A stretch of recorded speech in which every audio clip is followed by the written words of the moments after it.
तो बच्चों जी, आज हम लोग पढ़ने जा रहे हैं कॉलम लॉ के बारे में। और कॉलम लॉ क्या चीज कहता है, इसमें ये चीज कही जाती है कि जो चार्जेस होते हैं उनके इंटरेक्शन की बात की जाती है।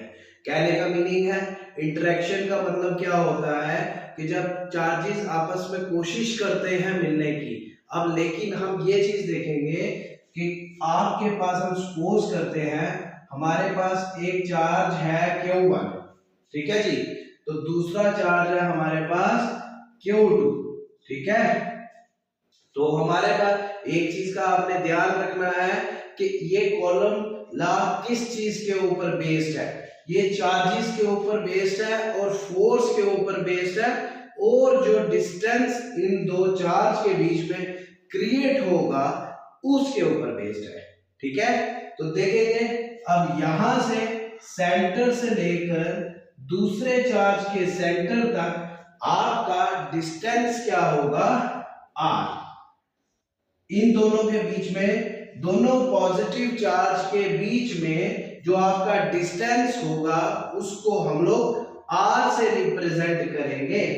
और एक चीज का आप ध्यान में रखेंगे कि अगर आप चार्जेस की बात करते हैं तो चार्जेस आपके पास कैसे कैसे होते हैं, negative negative, positive positive, negative और पॉजिटिव। जब हम इनकी बात करेंगे, अगर नेगेटिव नेगेटिव चार्जेस की बात करेंगे तो वो क्या होते हैं, रिपेल। कहने का मीनिंग है कि same charge repel each other, ठीक है। क्या मीनिंग है कि सेम चार्ज क्या करते हैं, रिपेल करते हैं एक दूसरे को। और जो अलग चार्जेस होते हैं, डिफरेंट चार्जेस होते हैं, वो क्या करते हैं, अट्रैक्ट करते हैं, ठीक है जी। ठीक है जी, अट्रैक्ट करते हैं, इस चीज का ध्यान रखेंगे। और हमारे पास अब यहां पे हम बात करने जा रहे हैं कि ये हमारे पास जो पॉजिटिव चार्ज है, हमेशा याद रखना कि कॉलम लॉ में पॉजिटिव सेम चार्जेस के बारे में बात की जाती है, ठीक है जी।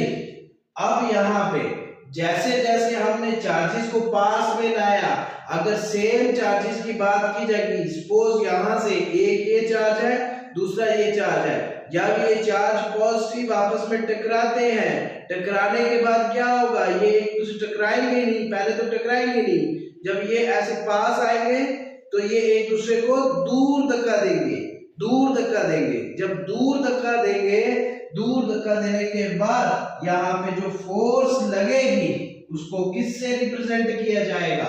अगर सपोज ये वाला Q1 चार्ज अगर अपने एंड से फोर्स लगाता है तो वो फोर्स कौन सी आएगी, F12, ठीक है जी।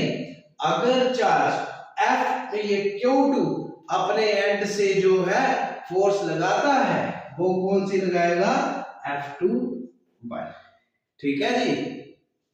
अब कॉलम लॉ क्या चीज कहता है, it is the interaction of, या हम इसको ये चीज बोल सकते हैं, इट टेल्स अबाउट, क्या चीज बताएगा, it tell us about the interaction of charges, interaction of charges, ठीक है जी। इंटरेक्शन ऑफ चार्जेस का मीनिंग क्या होगा, जब ये आपस में टकराने की, मिलने की कोशिश करेंगे, ठीक है। इस चीज के बारे में ध्यान रखेंगे, एक एक पॉइंट का नोट डाउन करेंगे आप लोग, ठीक है। उसके बाद अगर हम बात करते हैं, जैसे मैं आपको बता रहा था कि अगर हम लोग पॉजिटिव चार्ज की बात करते हैं, वो क्या करेंगे, एक दूसरे से दूर जाएंगे, ठीक है जी। अच्छा, अब जो हमारे पास कॉलम लॉ की स्टेटमेंट है, स्टेटमेंट में क्या चीज कही जाती है, कॉलम क्या कहता है कि इट स्टेट्स दैट, यहां ऊपर लिख देते हैं इसको, थोड़ा सा ऊपर बना के, ठीक है। ये आ गया यहां पे आपका पॉजिटिव चार्ज Q1, ये आ गया पॉजिटिव चार्ज Q2, सेंटर से यहाँ पे आपस में दोनों के सेंटर के बीच से डिस्टेंस क्या है r, फोर्स लगेगी F12, यहाँ पे फोर्स F21, ठीक है जी। अब यहाँ पे क्या कहता है column, it states that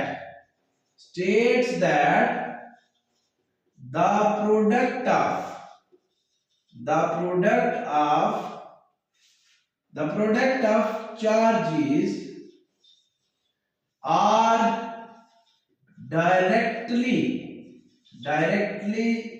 proportional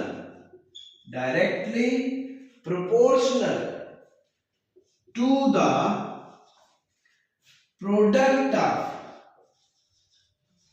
सीधा बोल देंगे या यहाँ पे ये चीज बोलेंगे, सॉरी यहाँ पे ये लिखेंगे हम लोग, it state that the force is directly proportional to the product of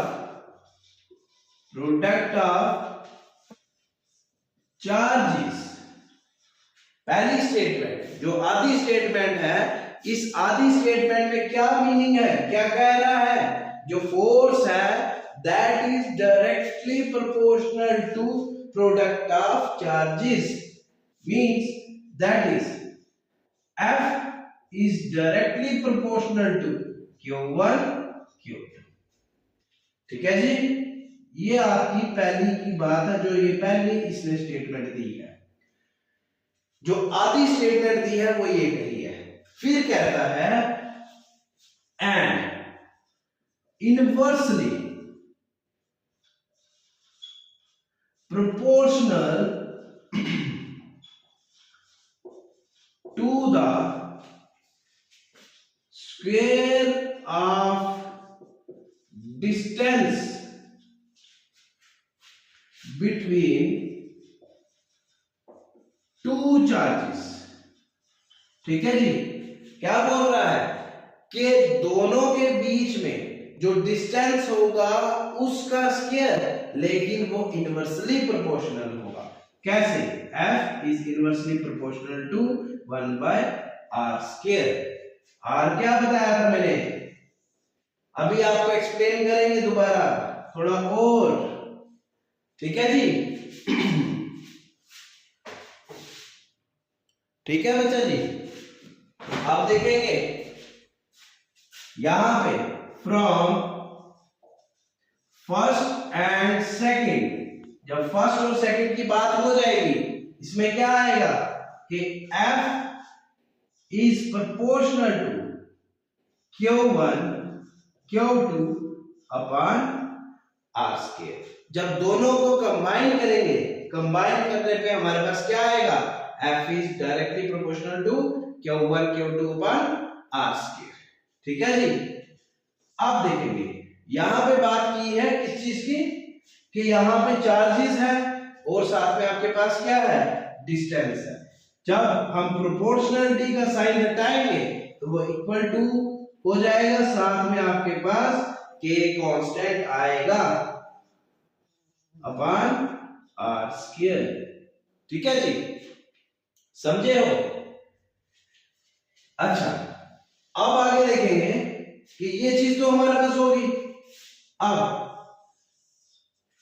आपके पास जब हम बात करेंगे फोर्सेस के बारे में, जब हम बात करेंगे फोर्सेस के बारे में, जो हमारे पास फोर्स होगी जो यहां पे लगेगी, अगर F12 है वो हमारे पास हमेशा नेगेटिव F21 के बराबर आएगी, ठीक है जी, ठीक है।